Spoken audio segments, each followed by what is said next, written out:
So here is the last spread, and we finished that, and then on the last page turn, no words, and just the father sitting there.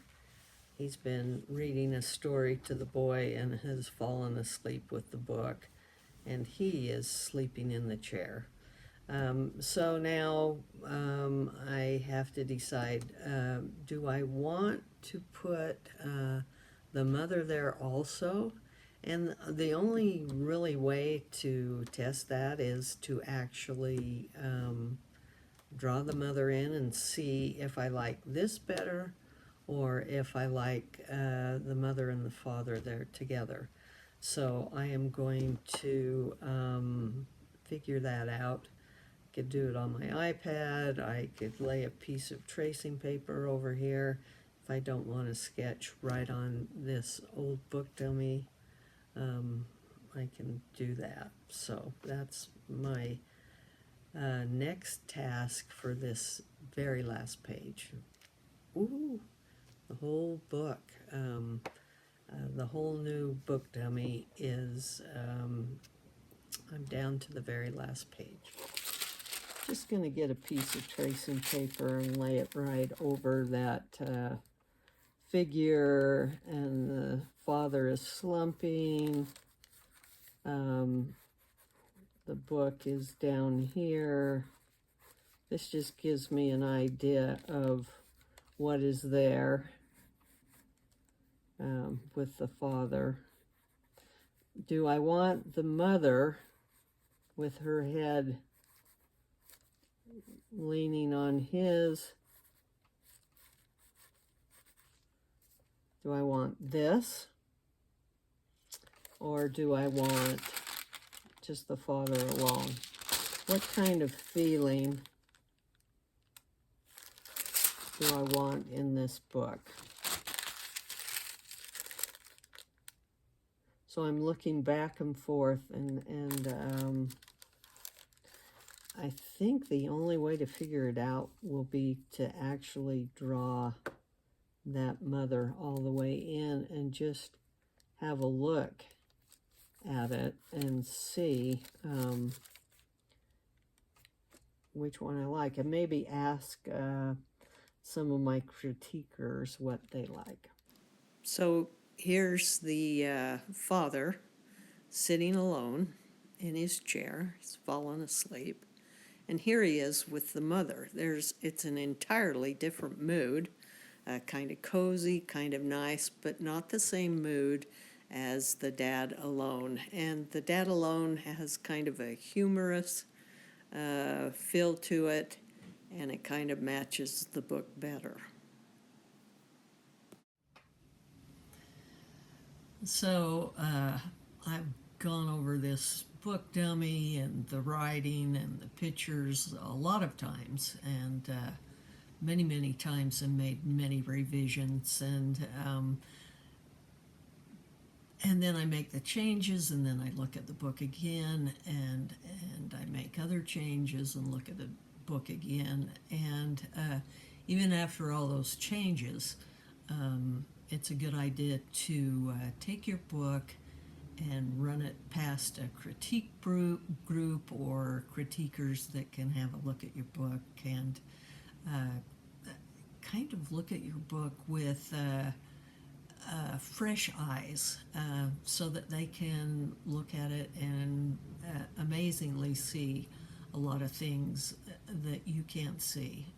And it's good to use critiquers who are know picture books and know what they're supposed to look like and what will make them better. This is not a chance to argue with a critiquer. So, you're not getting into a battle with them and going back and forth and saying, no, this idea that I've done is better than your idea.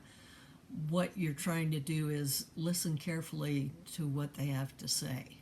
So, it's a good idea to write down the things or you can have them write their own notes down and then go over them later when the emotion is a little easier to take.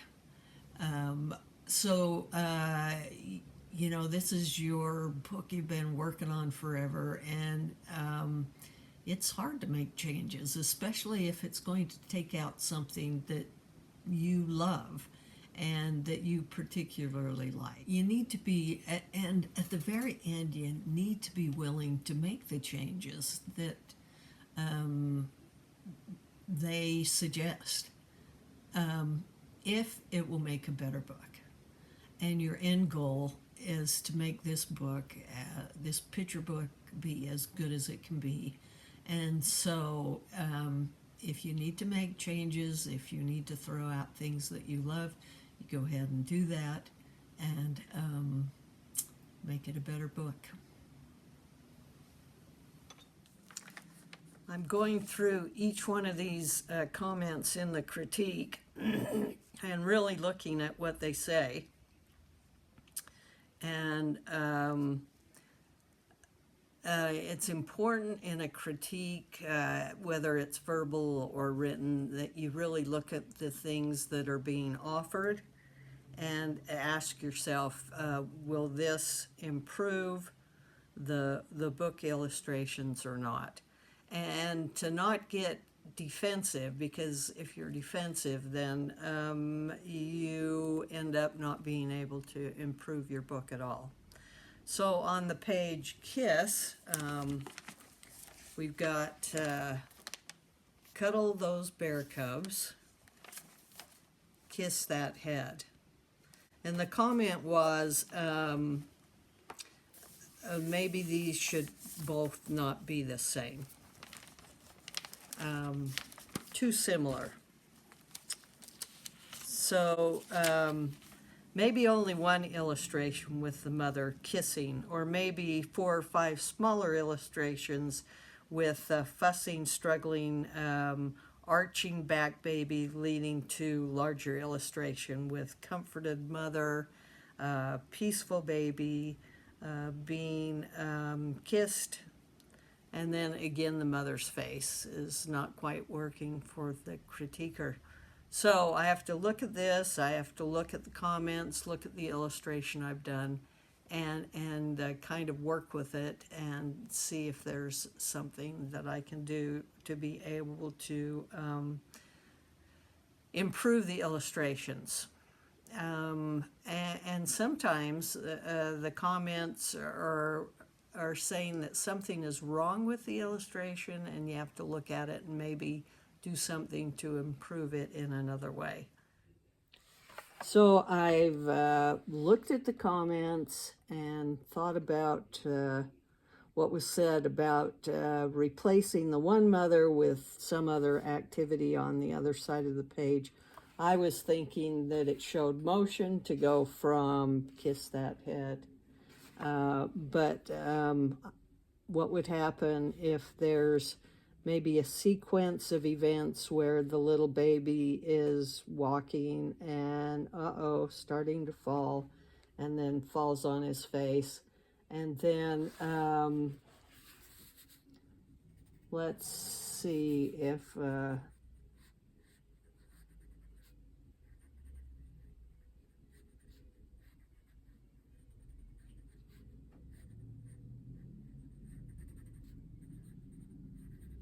what would happen if we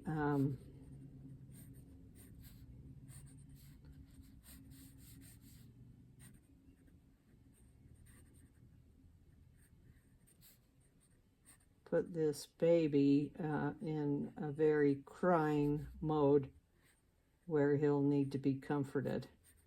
And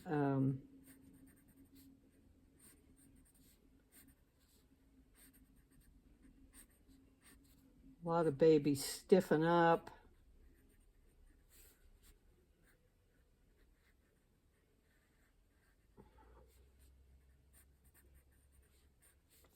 So maybe something like this. So we'd follow that sequence and see if that's working. So I can kind of play around with that and see if I can enhance that drawing at all.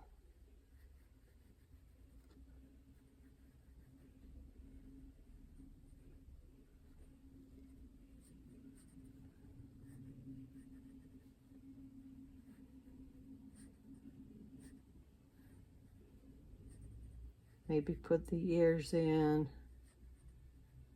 All the time thinking about the different perspective.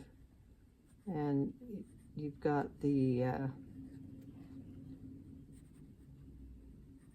pajama thing going on. What would happen if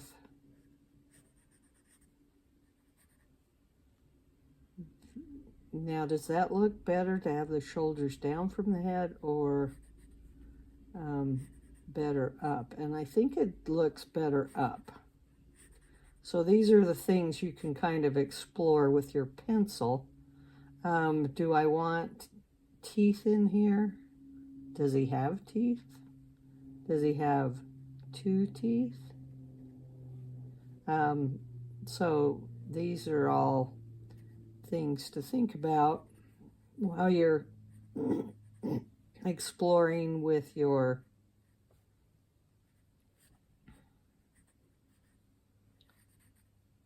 pencil and your sketchbook.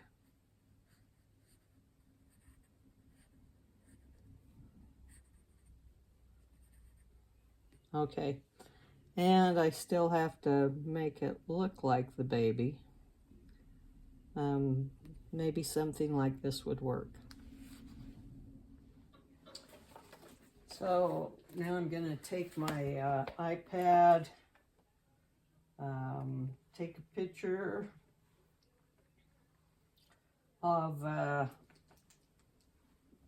my sketchbook.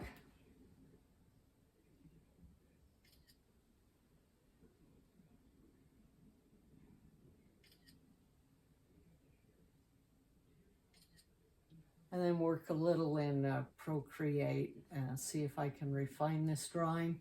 Put it on the page opposite Kiss That Head and see if it works better than the previous illustration. So this is the original 2 drawings that I did for the spread Kiss That Head. And then I can take the pictures from my sketchbook and play around a little with them in Procreate, change the position of the heads, work on color, size, and it helps me take a better look at the illustrations and see where they're going to go in the final. And so just a little bit of tweaking and working with the illustration and see if I can revise it. This will go on the opposite page of Kiss That Head and give some variety. And I think this is working better. More interesting than the double spread with almost the same illustration. So this gives a story inside of a story that's telling something that the words don't say. So the words say Kiss That Head, but then on the left-hand side you have something interesting going on, and the viewer of the book can look and see, oh, wait, look what's happening to this little boy. And much more action. And the little boy falling kind of leads our eye right into the next page, which is the Kiss That Head with the mother. So when I think back about the first illustration that had the mother on both sides, this illustration is much more interesting and works.